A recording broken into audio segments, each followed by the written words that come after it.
To help us create more high-quality videos, you can support us by shopping for the products you love in our store. The store link is in the description. Thank you. The man known to history as Idi Amin was born in unclear circumstances in the mid-1920s in Uganda.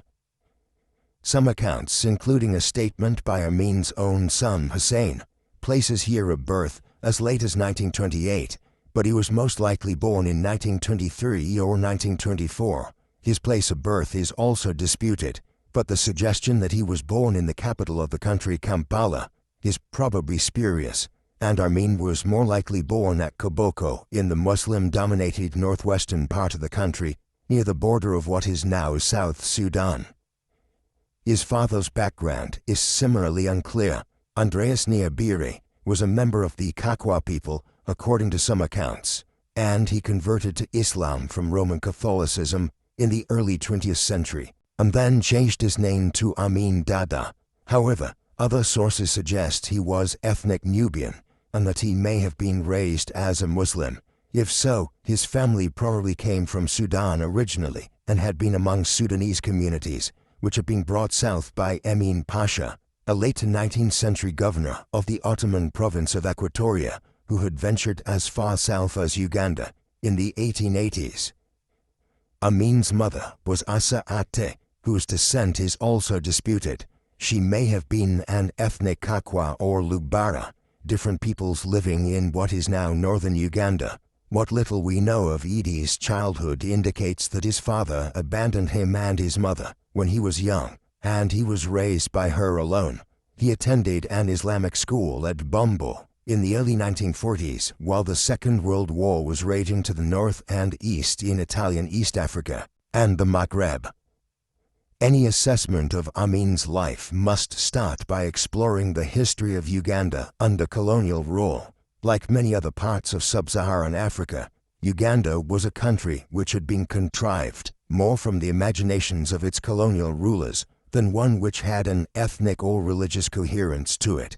The region which the country covers today was inhabited by different peoples in the pre-colonial period, the largest being the Bagandans, who ruled a large swathe of the country in the south of modern-day Uganda, including the region around the capital of Kampala.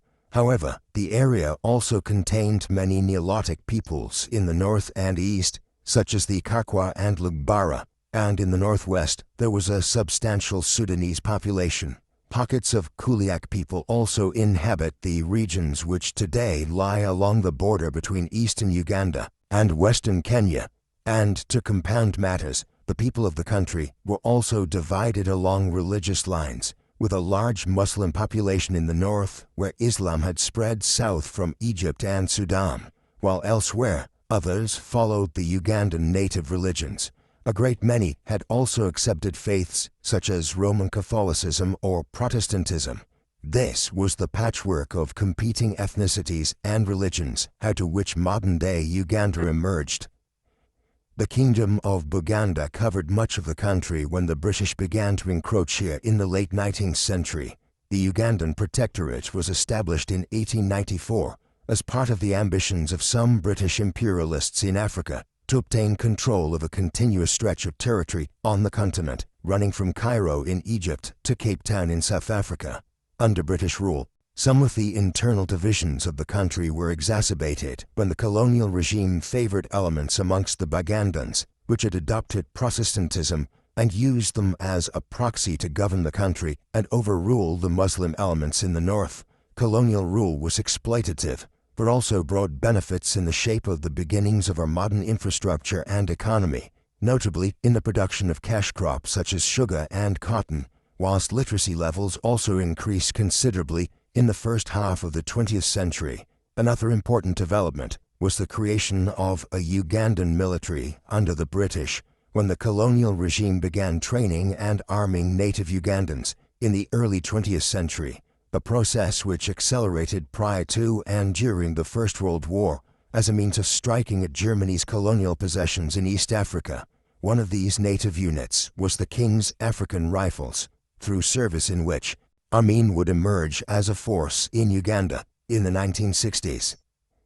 In 1946, when he was probably about 22 or 23 years of age, Idi Amin enlisted in the King's African Rifles, or the KAR, in Uganda. Later claims that he had joined the British Army during the Second World War and had fought on the Burma front against the Japanese were fabrications largely created by Amin himself. He rose quickly in the KAR. He was popular among the British officers and made a strong impression with his athletic abilities and his work as a soldier. Accordingly, he was promoted as quickly as was possible for an individual of African descent at the time within the ranks of the KAR, and by the late 1940s, he was stationed in neighboring Kenya, where there had been greater agitation against British colonial rule than in his native Uganda. As a result, Amin was here in 1952 when the Kenya Land and Freedom Army, also known as the Mau Mau, began a revolt against British rule, which would drag on for the remainder of the 1950s. Amin served with distinction during this campaign in Kenya, though he would later try to downplay his involvement in a war which was designed to defend British imperial rule. He was promoted too, first to the rank of corporal in 1952 and sergeant the year after. Throughout the 1950s, Amin continued to meet with some success. Ian Graham, Amin's commanding officer in the KAR, and a man who later wrote a memoir on his relationship with Uganda and the future dictator, subsequently claimed that Amin was one of the best soldiers and mid-ranking officers he ever commanded, and other officers agreed with this assessment. It was also during these years that he was sent to Europe for additional military training and found himself stationed in Stirling in Scotland for some time. This was the beginning of an affinity for the country, which, as we will see, led to Amin toying with the notion that he could become King of Scotland in later years. Having returned to Africa, he was given the title of Effendi, or Afande in Swahili, in the KAR in 1959. This made him a Class II warrant officer, and was the highest rank which an African could rise to within the British Armed Forces in East Africa. But there were also indications of the trouble which lay ahead with Amin.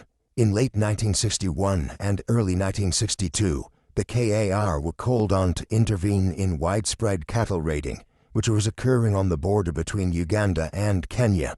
During this, Amin commanded his platoon to massacre scores of villagers. The only escaped being court-martialed for this civilian atrocity because Uganda was on the brink of gaining independence from Britain, and the colonial governor, Sir Frederick Crawford, did not want a scandal emerging surrounding one of only 2 native Ugandans who were commissioned officers in the colonial army there. As Amin was rising within the ranks of the colonial British Army, great change was sweeping across Africa. In 1941, the Western Allies had agreed to the Atlantic Charter following pressure from the USA, which stated that there would be greater independence granted to the colonies of the European powers in the aftermath of the Second World War. This, combined with an inability to preserve their empires following the war, ensured that a great many nations in Africa would attain independence in the middle of the 20th century. In 1945, the vast majority of the continent was held either by France in the north and northwest, or by Britain in the south and east of the continent. In the central regions, Belgium had a huge territory in the Congo, while Portugal had 2 large blocks around Mozambique and Angola, whereas Italy had held most of the Horn of Africa and Libya. Little happened in the immediate aftermath of the war to grant independence to these extensive colonies, but by the 1950s the pressure to do so had become too great. As a result, in 1956, Morocco and Tunisia gained independence from France, and the process accelerated quickly thereafter. 1960 in particular saw Cameroon, Senegal, Togo, Mali, Benin, Niger, the Ivory Coast, Burkina Faso, Chad, and Madagascar all gained their independence from France at roughly the same time that Belgium relinquished control of its colonies and created the countries of the Congo, Burundi, and Rwanda. Britain had relinquished control of Ghana in 1957 and followed with Nigeria in 1961. The process of decolonization in East Africa occurred a few years later than in parts of Northwest Africa. The manner in which it came about in Uganda and adjoining regions also differed considerably from other countries further to the northwest. In many of these other countries, political groups had emerged of pro-independence indigenous peoples who had often been educated in London or Paris and then returned to their homelands determined to achieve self-rule. In Uganda, there were some calls for independence, but little by way of a coherent political movement or political parties to speak of by the late 1950s. Accordingly, there was not a mature political environment into which power could devolve when independence was finally declared on the 9th of October 1962 and the Republic of Uganda came into existence. Nevertheless, three major political parties quickly emerged: the Democratic Party, representing the Catholic population; the Ugandan People's Congress, largely representing the Nilotic people of the north of the country; and the Kabaka Yeka, a Bugandan nationalist party. In its first post-independence elections in 1962, the People's Congress and Kabaka Yeka united to exclude the Democratic Party from power, and Milton Obote, the UPC leader, became Uganda's first prime minister.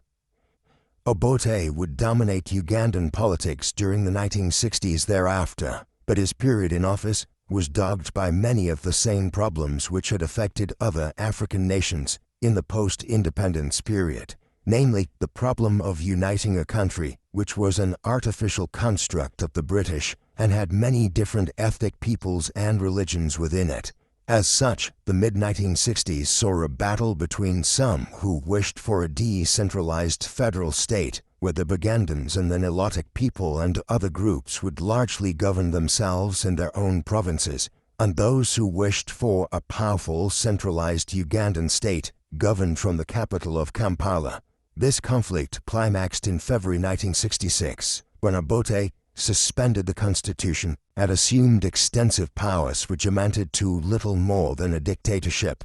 But this was not exactly an uncommon occurrence in post-independence Africa.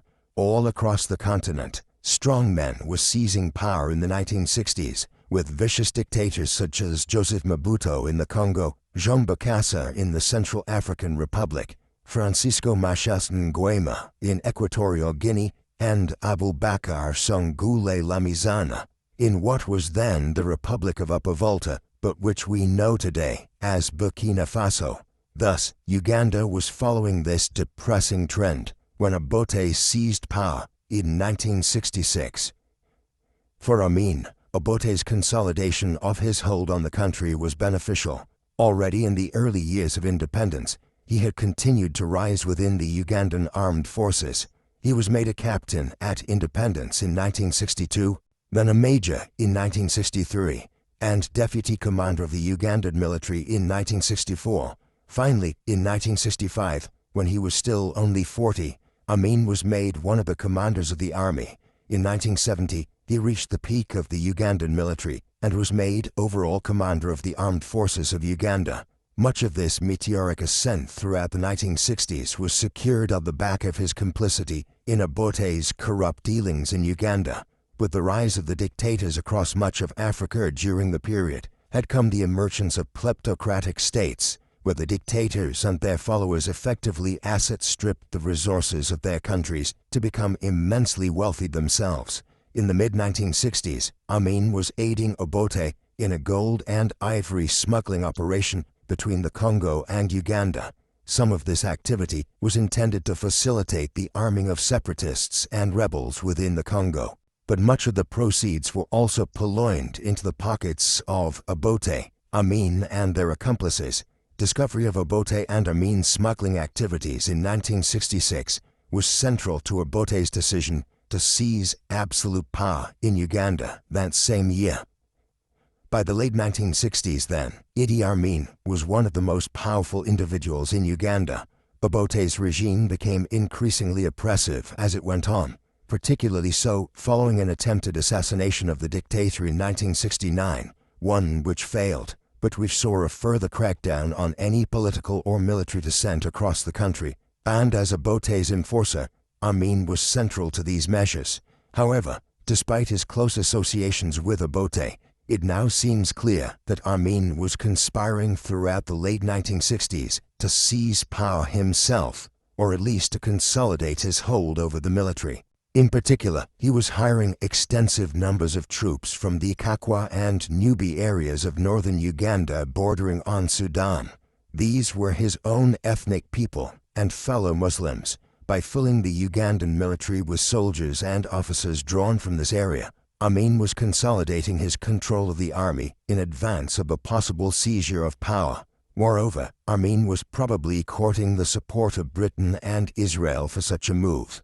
Britain continued to have considerable influence in East Africa and was concerned, in the context of the Cold War, with what it perceived to be the socialist policies being pursued by Obote, while Israel had been involved in Uganda during the 1960s and was anxious to use Uganda and adjoining regions as a means of drawing the attention of its northern neighbors, Sudan and Egypt, away from Israel's ongoing occupation of the Sinai Peninsula.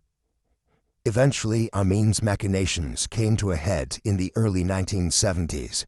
In October 1970, Obote, who was by now suspicious of Amin's intentions, removed the general from overall command of the Ugandan military and appointed himself to the role. He then set about preparing charges of financial misconduct against Amin, but he moved too slowly, which proved to be a fatal error. In the interim, Amin had learned of Obote's intentions and moved aggressively against the president. On the 25th of January 1971, while Obote was absent at a meeting of the Commonwealth nations in Singapore, Amin launched a military coup. The capital of Kampala was quickly secured, as were some of the main communication outlets such as the radio stations. Consequently, Amin was able to inform the nation that he was seizing power from the corrupt Obote before the president several thousand kilometers away could even react. Amin presented himself as the restorer of the constitution. He would, he claimed, hold office for just a few weeks or months during the transition back to a democratically elected government. Obote would head back to Africa, to neighboring Tanzania, where he spent the 1970s in exile. Amin would hold power for 8 years in one of Africa's most brutal dictatorships. Amin quickly consolidated his control of Uganda in the weeks following the almost bloodless coup of January 1971. On the 2nd of February, he declared himself to be the new president of Uganda, as well as reappointing himself as overall commander of the Ugandan armed forces. The new regime speedily morphed into a military dictatorship, with any pretense of honoring the legal system and old constitution being quite ephemeral. Military tribunals broadly replaced the court system, and Amin's followers within the army were appointed to a range of senior political offices and civil jurisdictions, positions which they generally had no training for. Amin would henceforth rule by decree, and he renamed the government headquarters in Kampala as the Command Post. And then, in order to consolidate his hold on both the military and civilian government, extensive purges of both were undertaken, with thousands of individuals removed from their positions and replaced by committed adherents of Amin at his military government. And these individuals were often not simply stripped of their positions, but killed by the regime in the beginnings of the massive bloodletting which characterized the Amin regime in Uganda throughout the 1970s. Amin's seizure of power did not go completely unopposed. As we have seen, Milton Obote had sought refuge in Tanzania in 1971, Uganda's larger and more affluent neighbor to the south. Here, the Tanzanian president, Julius Nyerere, offered support to Obote and withheld official recognition of Amin's regime in Uganda. Moreover, in the weeks and months that followed, as many as 20,000 Ugandans fled south into Tanzania to find political asylum here. Those were soon conspiring on how to remove Amin from power and forming into bands of militarily trained guerrilla fighters. These forces included a young Yoweri Museveni, who would play a major role in Uganda's subsequent politics. Finally, in September 1972, elements amongst these Ugandan exiles moved into action. A strike force of some 1,500 fighters crossed over the northern border into Uganda with the goal of initiating a coup, similar to Amin's the previous year. Entebbe Airport outside Kampala would be seized. Then the capital would be secured, along with the main radio stations, so that news of the coup could be broadcast to the nation. These plans, however, never came to fruition. The invasion was a fiasco, and was quickly suppressed by Amin, who had advanced knowledge of it. Hundreds of the invaders were killed, and it was over within days. But it is a significant indicator of the role which Tanzania would play in future events. In its early years, Amin's regime was greeted with open arms by the international community. The British and the Israelis had supported the coup in 1971 and moved quickly to recognize Amin's regime as soon as he seized power, believing that the former KAR officer would be easier to deal with than Obote had been. And Amin was more than happy to encourage their delusions, presenting himself at this early stage as a reconciler of Uganda's political, ethnic, and religious problems, someone who would unite the varying religious groupings and ethnic peoples of the country. Thus, in July 1971, Amin was welcomed on state visits to both Britain and Israel. In Britain, he met the Prime Minister, Edward Heath, and even had lunch at Buckingham Palace. He also took the opportunity offered by the state visit to return to Scotland, where he had trained in the 1950s. Amin had a special fondness for the country, and he would go on to give several of his sons Scottish names, and even dressed a regiment of the Ugandan army in Scottish kilts. As we will see, a few years later, in the mid-1970s, he even entertained a bizarre alliance with a Scottish paramilitary organization, which resulted in him offering to become King of Scotland. In both London and Tel Aviv, Amin requested additional weapons in order to take the fight to Tanzania, but both governments declined. Curiously, neither the government in Britain nor in Israel seemed to have gained the measure of the individual they were actually dealing with when Amin visited their respective capitals in the summer of 1971, but they soon came to have suspicions about his true nature, and this quickly gave way to regret. In July 1971, while Amin was dining at Buckingham Palace and reacquainting himself with Scotland, back in Uganda, two Americans, a journalist by the name of Nicholas Stroh and a sociology lecturer called Robert Seidel, who were investigating some of the early political killings associated with Amin's regime, went to Mbarara Army Barracks.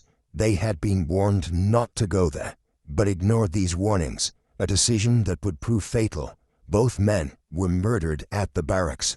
The American reaction was swift, and an investigation to which an American legal official named David Jeffries Jones was attached was launched.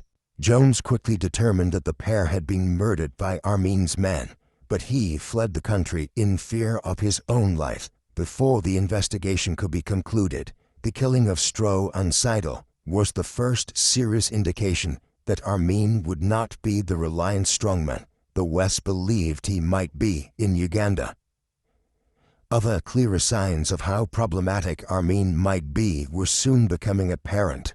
Having had his request for additional arms and modern weaponry rebuffed by the governments in London and Tel Aviv, Amin next called on Colonel Muammar al-Gaddafi, the de facto dictator of Libya. Following his seizure of power in 1969, Gaddafi had established himself in opposition to the former colonial powers, expelling much of the Italian colonial community and seizing control of Western military bases, which had a strategic significance in the Cold War, as well as introducing elements of Islamic Sharia law. It was thus quite ominous to find Amin seeking an alliance with the Libyan leader, and when he visited Libya, Amin presented a fantastical view of his own country and of himself in order to acquire military support from Gaddafi. For instance, Amin depicted himself as a committed Muslim and appears to have convinced Gaddafi that as much as 70% of Uganda's people were Muslims, whereas the true number was in the range of about 6%, mostly found in the northwest of the country bordering Sudan. But Gaddafi was sold on Amin's claims, and the Ugandan brought his country into the Organization of Islamic States and promised to place limits on the religious freedoms of Christians back in Uganda in return for Gaddafi's weapons. Back in Uganda in 1972, the violence being unleashed by the Amin regime increased. It was aimed in particular at the Acholi and Lango ethnic groups who opposed Amin's regime. By early 1972, at least 5,000 of these had disappeared, including soldiers, lawyers, students, religious leaders, and local political figures. Often bodies were found floating in the River Nile. At this stage, though, the international media was broadly unaware of what was occurring. One incident, however, gained widespread attention, and that was in January 1972 at Mutakula, near the Tanzanian border. But this had only been extensively reported because it had spilled over into Tanzania itself. Nevertheless, while the Western media and other countries' foreign services were quite ignorant of what was occurring in Uganda at this time, the bloodletting was ever increasing. Figures for the death toll and the number of displaced during Amin's dictatorship are notoriously difficult to determine with accuracy, but already by the summer of 1972, there were tens of thousands who had either been killed or forced to flee into exile in Tanzania or elsewhere. While religious and political persecution was growing steadily, it would only get worse in the years that followed.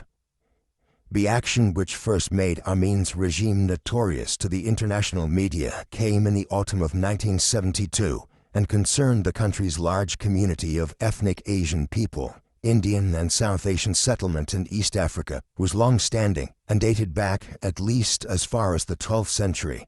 With the dawning of the first age of globalization in the second half of the 19th century, it increased dramatically, and by the end of the Second World War in 1945, there were well in excess of 500,000 Asians living in East Africa, many of them from India in particular.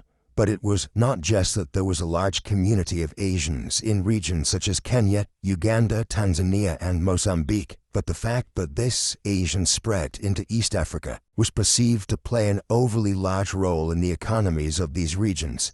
By the mid-20th century, Asians had established a dominant position in the trade and industrial activity of the region, such that 80 to 90% of commercial trade and industry in Uganda was in the hands of the Asian community here. For instance, it was recorded in 1948 that of 195 cotton ginneries or factories in Uganda, 183 were run by individuals of Indian descent, and this was reflected in the currency in use of the country. The banknotes of the East African shilling, a currency used by the British colonial government in the region between 1921 and 1969, had their values written in Gujarati as well as Arabic and English. Not long after his ascent to power, Amin determined to try to remove much of the Asian population from the country and to try to wrest control of commercial activity and industry in Uganda out of their hands and place it in those of ethnic Ugandans. Consequently, on the 4th of August 1972, he announced that those of Asian descent within Uganda who did not have full Ugandan citizenship would have to leave the country within 90 days. This now created a quandary for the British government, as it had promised at independence to give Asians living in the region British citizenship if they desired it. As such, a logical place for many of the tens of thousands of non-citizen Asians living in Uganda who had to leave the country to head to was Britain. Yet large sections of the British political establishment were concerned about the potential arrival of tens of thousands of refugees into Britain from Uganda. As a result, Edward Heath's government in London tried to dissuade Amin from his course of action and delay the expulsion order. As the deadline at the beginning of November 1972 neared, panic set in. Eventually, a United Nations emergency airlift was required at the 11th hour to bring 27,000 Ugandan refugees of Asian descent to Britain. Amin's motives for the expulsion order were clear to see before the tens of thousands of people were forced out of the country. On their way to the airports and borders, those who were forcibly exiled were generally robbed of everything of value which they had. Those who objected within the country to this, such as the Chief Justice, Benedicto Kiwanuka, suffered a harsh fate. Kiwanuka was an important figure in the transition to independence within Uganda. He had briefly served in the early 1960s as a technocratic Prime Minister of Uganda. Following the granting of the right of self-governance to the country, and before the elections which had brought Obote to power. He had been imprisoned by Obote's government in 1969, but was released by Amin when he seized power in 1971. Originally, he tried to work with the new regime and was made Chief Justice of the country, but his criticism of Amin over the treatment of the Asian community and other issues saw him arrested in September 1972. He was executed on the 22nd of September by Amin's forces at Makindia military prison. The manner of his execution is indicative of Amin's brutality. Kiwanuka's ears, nose, and lips were severed before he was castrated, disemboweled, and set on fire. Another very significant aspect of the expulsion of the Asian community in 1972 was seen in the months and years that followed with the collapse of the Ugandan economy. The 50,000 to 60,000 Asian Ugandans who had been forced out of the country had controlled an extensive amount of the country's trade and industry. These businesses were now handed over to Amin's followers within the military. However, these were usually individuals who had no idea how to run the companies which they were given, and often lacked the basic literacy and numeracy needed to conduct trade. Farm machinery which was used for crop production eventually broke down and could not be fixed. Cotton gins which jammed or stopped working never re-entered use. And perhaps the most ironic sign of the total mismanagement of the economy was seen in the collapse of cement factories at Tororo and Fort Portal. As a result, the Ugandan economy went into a tailspin in the mid-1970s. Shortages of all kinds of goods which had been either produced or imported by these businesses followed, and with it, prices increased. Inflation grew steadily, and by 1975 and 1976, the Ugandan economy was effectively collapsing under Amin's rule. The years following the expulsion of Uganda's Asian community saw Amin striking an increasingly confrontational pose on the international stage. By the end of 1972, most Britons had left the country, and early in 1974, Amin succeeded in alienating London by expelling 14 members of the British High Commission who had been installed as a kind of post-colonial oversight committee in Kampala following the granting of independence in 1962.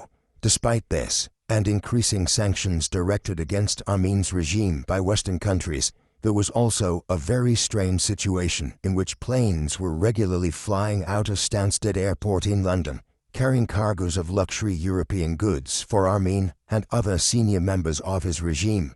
The so-called Whiskey Run operated outside of any trade sanctions which were meant to apply to Amin and his followers. And this was occurring at the same time that Amin was increasingly turning to Libya and the Soviet Union for assistance, while also denouncing continued Western support for the apartheid regime in South Africa and denouncing his other former ally, Israel, as a result of its involvement in the Arab-Israeli War of 1973. This diplomatic schism with the West came to a head in 1975 when Amin's regime hosted the summit of the Organization of African Unity in Kampala, with Amin serving as the summit's chairman. Here he essentially press-ganged several Britons into carrying him into a reception at the summit, while he publicly embarrassed the British Foreign Secretary James Callaghan, who had come to the summit specifically to intercede with Amin to release the British offer, and Dennis Hills, who in a recent book called The White Pumpkin had referred to Amin as a village tyrant. Callaghan left believing all hope of cooperation with Amin was over, but Hills, who had been sentenced to death prior to Callaghan's intervention, was spared by the Ugandan government. Meanwhile, Amin continued to tie himself ever closer to the Soviet Union. By the end of 1975, the regime had received tens of millions of dollars in economic aid and military assistance from Moscow, while Amin had also dispatched several thousand Ugandan troops to Eastern Europe to receive modern military training. And for its part, the Soviet government was interested in courting Amin as a way of geographically offsetting British influence in Kenya and the perceived Chinese involvement in Tanzania. It was in the mid-1970s as well that Amin developed a connection with a paramilitary organization back in Scotland that has become the subject of books and even a film in recent years. At this time, the nascent Scottish National Liberation Army, a fringe paramilitary group in Scotland, which had begun a low-level terrorist campaign in their home country, involving posting letter bombs, contacted Amin, having clearly heard of his fondness for the country. Amin indicated some sympathy for their desire to acquire independence from Britain, even offering to become King of Scotland, should they need him to step in and perform the role, a proposal which would make him the first ruler of Scotland independent of Britain in nearly 400 years. This bizarre suggestion, while an interesting indicator of Amin's increasingly unhinged state of mind, was simply a footnote to his tenure as Ugandan dictator, despite its subsequent notoriety as a result of a book and film starring Forrest Whitaker and James McAvoy. As all of this was happening on the international stage in the mid-1970s, the regime continued its brutal ways at home. Amin and his followers were openly favoring some religious and ethnic groups within Uganda and persecuting others. The dictator's own ethnic groups, the Kakwas and Nubis of the northern regions, were favored, while the Bagandans, the predominant ethnic group in the south near Lake Victoria and around Kampala, were also courted. Similarly, the small Muslim minority were shown great preference as they shared a religion with Amin. By the second half of the 1970s, for example, Muslims occupied over 80% of the top positions within the military and government, despite making up just about 6% of the population. However, the state continued to effectively persecute some of the other religious groups and ethnic groups, most notably the Acholi and Lungli of the northeastern and eastern parts of the country. Throughout the mid-1970s, tens of thousands of people from these groupings continued to be killed, demoted, attacked, imprisoned, or displaced from their lands and homes. And to achieve this level of oppression, Amin continued to expand the already sizable Ugandan army, making it effectively into a military aristocracy of his supporters who ruled the country. Amin was facilitated in this oppression through the work of the State Research Bureau, a secret police organization which had been set up shortly after he seized power. Its work, though, is largely associated with Roberts or Bob Astles from the mid-1970s onwards. Astles was a legacy from the colonial era, a British soldier and official who had fought in the Second World War and then entered service in Africa. He eventually ended up in Uganda in 1949, and after spending the next 13 years there, he decided to remain after independence and worked for Obote's government. Although he was briefly imprisoned following Amin's seizure of power in 1971, he eventually wormed his way into the dictator's good graces and was appointed as head of the State Research Bureau in the mid-1970s. Under Astles, the Bureau was charged with uncovering plots against Amin and the regime, and was responsible for the disappearance of thousands of individuals who were suspected of various crimes. It was not an uncommon sight in the streets of Kampala and other Ugandan cities throughout these years to see individuals forced into the trunks of cars and driven off, often never to be seen again. Amin seems to have trusted Astles as he became increasingly deranged and paranoid in the mid-1970s as one of the few individuals whom he knew wasn't trying to overthrow him. Amin's own behavior and lifestyle was changing in the 1970s as he became increasingly unpredictable. The dictator was a polygamist who married at least 6 women in the 1960s and 1970s. He divorced 3 of these in 1974, 2 of whom died under mysterious circumstances in the months that followed. Then he married a 19-year-old go-go dancer called Sarah Kiorlaba in a vast £2 million wedding in the summer of 1975, at which the Palestinian leader Yasser Arafat acted as his best man.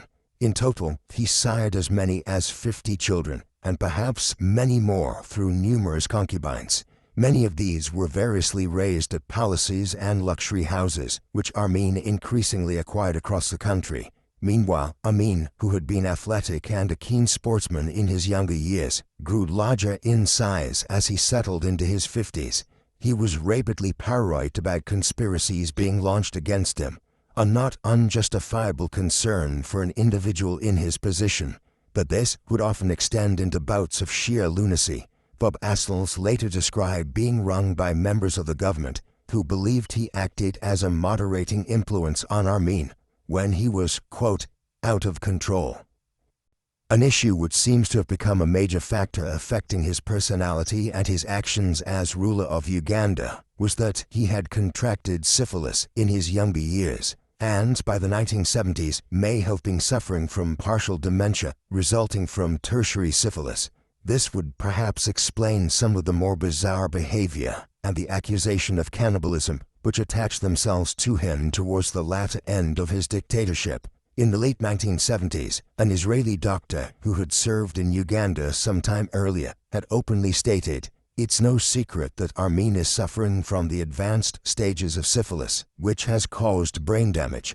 Perhaps this also accounts for a telegram which Amin sent to Kurt Waldheim, the Secretary General of the United Nations at the time, praising the actions of the Nazi dictator of Germany Adolf Hitler, and seeming to suggest that the Holocaust had been carried out by setting people on fire with gas.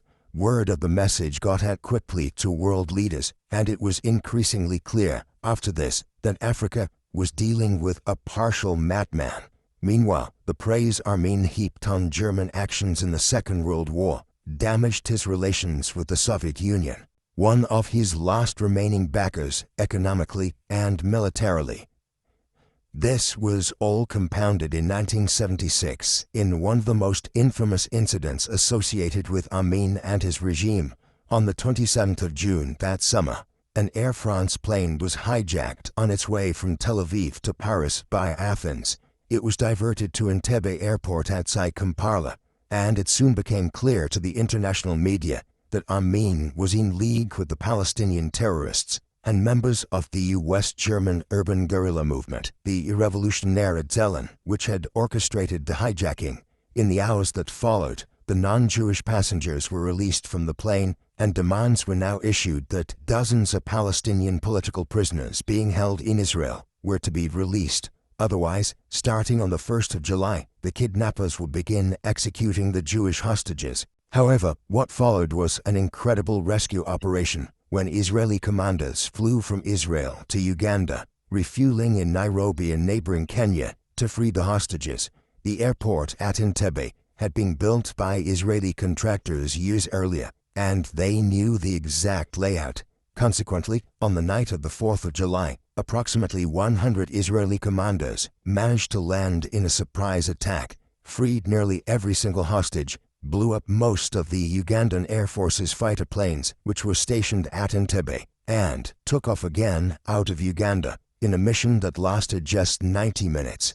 Amin was bewildered and enraged by what had happened when he awoke the next morning.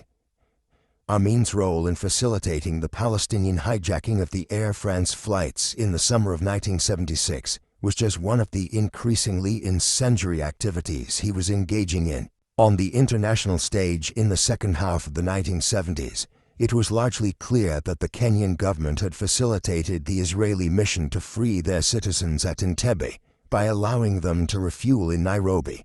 The Kenyan regime was no doubt antagonized by Amin's increasingly jingoistic attitude towards them.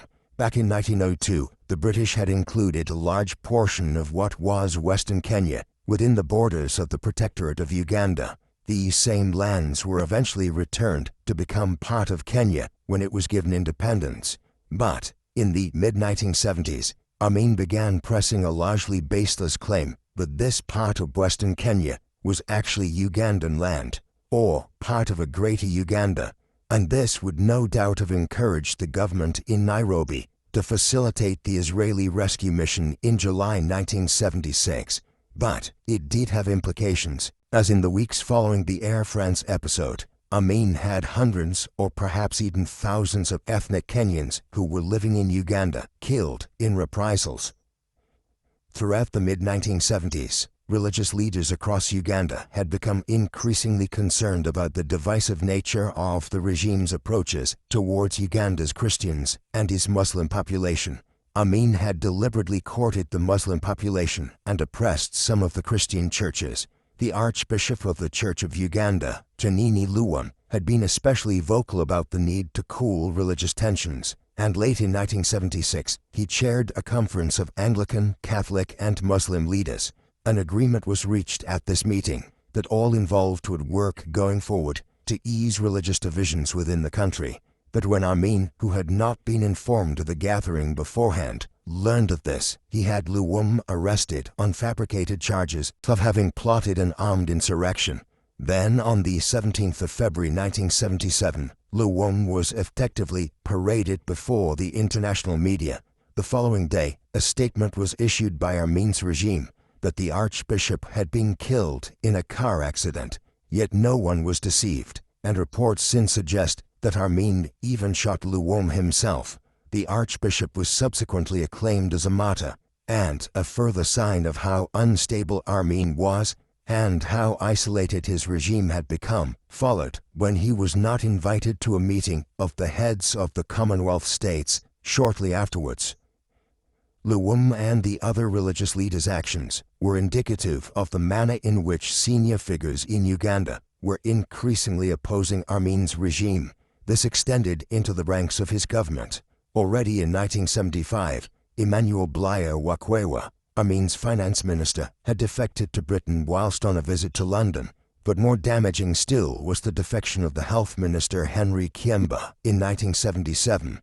Kiemba quickly offered an account of the Amin regime from the inside and published it as A State of Blood, a blistering indictment of Amin's brutality and bloodletting.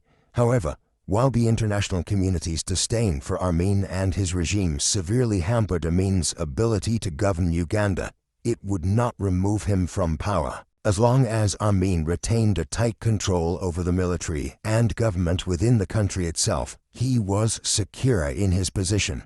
But this was increasingly not the case.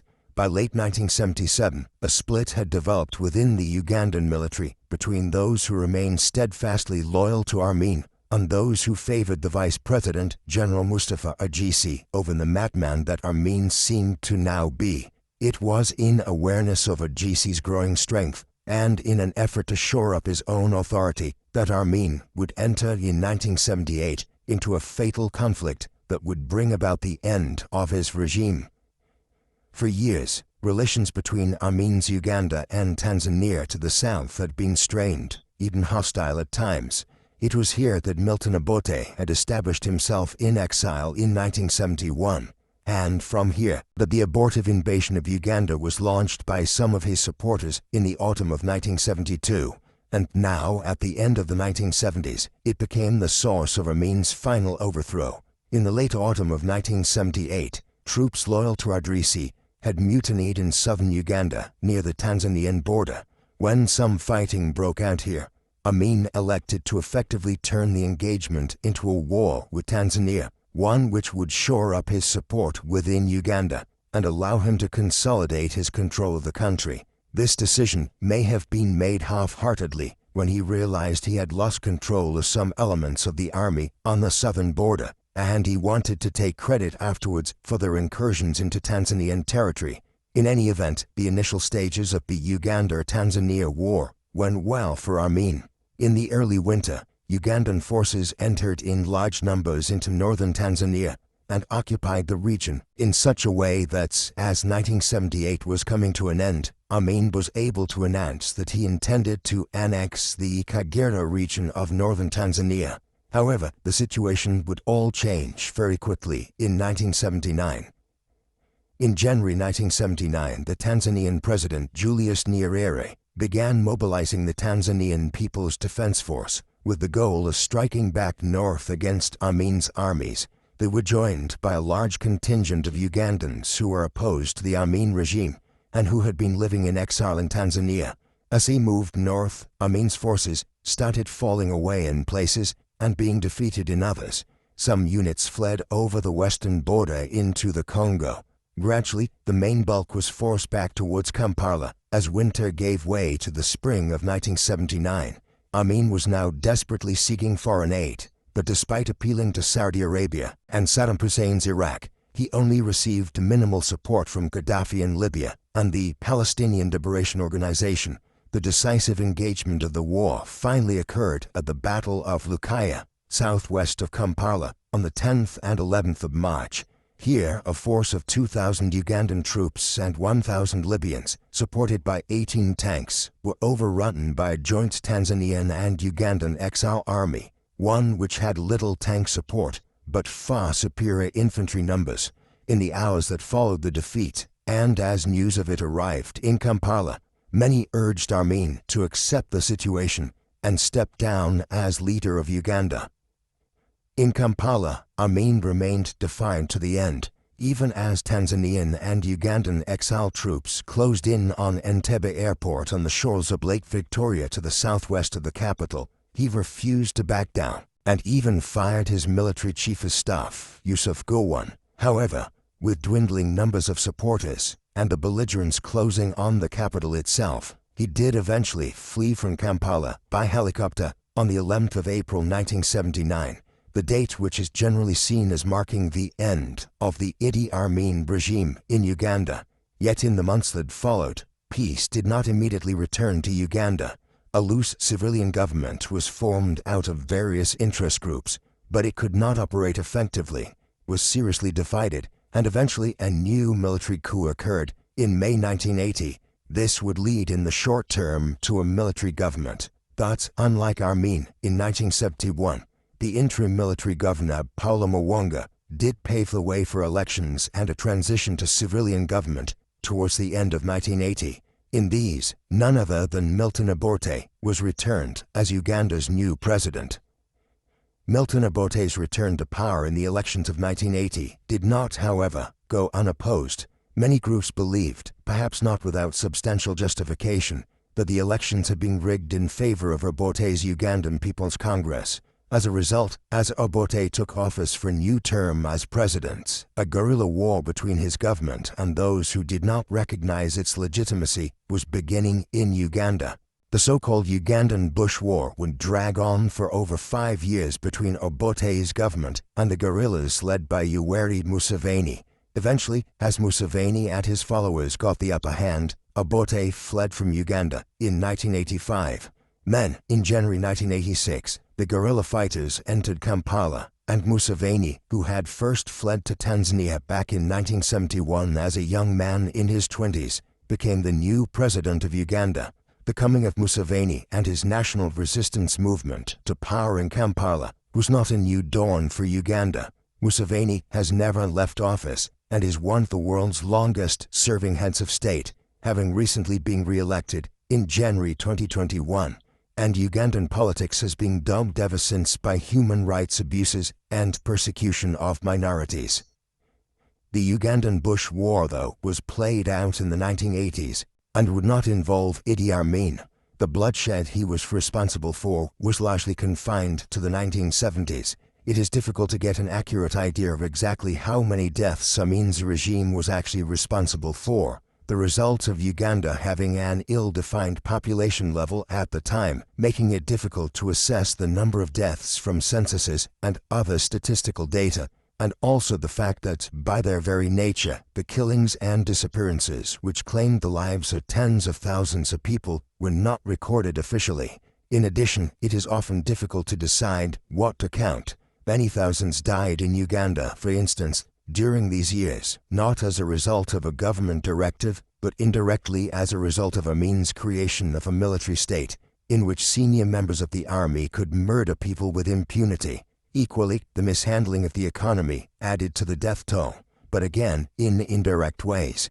However, these limitations aside, it is generally accepted today, based on claims made by Amnesty International, that Amin's regime killed at least 300,000 people between 1971 and 1979, though some evidence from census records suggests a population decline of somewhere between 420,000 and 800,000. While a precise figure may not be possible, what is undoubted is that Amin's regime created immense hardship for the people of Uganda throughout the 1970s, and it was one of the most brutal dictatorships the continent saw during the period. Following the flight from Kampala, Amin did not immediately leave Uganda. For a few weeks, he was at large in the east of the country and even attempted to set up an opposition government with its capital in the city of Jinja on Lake Victoria. He quickly faced up to the reality, though, and left the country entirely. heading first to Libya, where his old ally Gaddafi gave him temporary refuge. However, in 1980, he headed further east and settled in Jeddah, in Saudi Arabia, where he was given official sanctuary by the government. Shortly after his arrival there, he gave his first post-rule interview, in which he defended his reign as ruler of Uganda, and claimed that many in his homeland wished for him to be restored to power. Despite such assertions, Amin would never return to power or play a further major role in political life, though he attempted to return to Uganda in 1989 when he flew to Zaire, where a major war had broken out with implications for several neighboring countries including Uganda. Here, Amin had hoped to use the disorder as a means of building up a support base for his return to Uganda, which had been plunged into fresh disorder itself in the late 1980s. It was an aborted mission, and within months, Amin was back in Saudi Arabia, where a reluctant Saudi government had been coerced by the United States and others into accepting Amin back again. Amin lived out the remainder of his life in Saudi Arabia without trying to intervene again in Uganda. He was also firmly warned not to give television interviews or speak to the press, and he stayed relatively close to his villa in Jeddah. His later years involved a cycle of sports events, gym sessions, and massage parlors, while he was often seen taking his Range Rover or Chevrolet Caprice out for shopping trips and visits to the airport, where Amin regularly had to clear parcels of goods from Uganda through customs. The airplanes full of luxury goods on the whiskey runs from Stansted Airport to Kampala in the 1970s had been succeeded by parcels of cassava and other East African foods arriving into Jeddah in the 1990s. Curiously, there were only limited calls for Amin to be tried in any international court for his war crimes during these years. Finally, in the summer of 2003, when he was either 80 years of age or very near it, his family reported that the former dictator was in a coma in a Jeddah hospital brought about by kidney failure. A request by his family for him to be allowed to return to Uganda to die met with the response that he would be prosecuted if he set foot in Uganda. Thus it was that when Amin's life support was switched off on the 16th of August 2003, he died in Jeddah and was buried in a largely nondescript grave in the Saudi Arabian capital. There is no doubting that Idi Amin was a brutal dictator. His regime introduced extensive political oppression right from its very inception and exacerbated religious and ethnic divisions within Uganda as a way of dividing its people and ruling over them, rather than trying to unite the various groupings of Ugandan society together to make a strong Uganda in the post-independence period, headed by an increasingly unstable individual, one who was possibly suffering from a type of syphilis-induced dementia, and who had always been an immoral, excessively violent individual. The regime oppressed large sections of its people throughout the 1970s. It is unclear exactly how many deaths the regime was directly responsible for, but a cautious estimate would suggest at least 300,000 people, while abject mishandling of the economy further impoverished millions more. Then, as his administration grew increasingly unpopular, even amongst the groupings Amin had tried to explicitly cultivate as his allies, the dictator turned to trying to initiate regional wars with Uganda's neighbors in order to shore up his support back home. This policy backfired, though, and war with Tanzania in 1978 quickly led to Amin being deposed and exiled the following year, bringing to an end the 8-year reign of one of Africa's more brutal dictators. Yet Amin's ascent to power and the manner in which it occurred also serves as a striking reminder of the failures of the decolonization of Africa in the 1950s and 1960s. Amin was trained by the British and rose to power within the King's African Rifles, while he was responsible for a major atrocity of civilians in Uganda on the eve of the country's independence. It was decided to forego court-martialing him and brush the event under the carpet because it was not deemed politically shrewd to prosecute him at the time. His regime could perhaps have been avoided if he had been. Later, the British and Israeli governments supported him in seizing power from Milton Obote in 1971, owing to their own geopolitical interests. Narrow, self-serving concerns, such as these, saw countries on both sides of the Cold War facilitating the rise and maintenance of dictators like Amin and Joseph Mobutu in the neighboring Congo or Zaire through the post-independent period in Africa. And yet, those who facilitated Amin's rise in 1971 cannot have known what would ensue. Between 1971 and 1979, an increasingly unhinged dictator and his followers were responsible for killing hundreds of thousands of Ugandans, displacing many more, and destabilizing the entire East African region. The pity of it all is that having fallen from power in 1979, Amin was able to live freely in exile and was never indicted in an international court. Thank you for watching until the end of the video. If you found it helpful, don't forget to like and subscribe to support our channel. Who should we explore next? Let us know your thoughts in the comments below.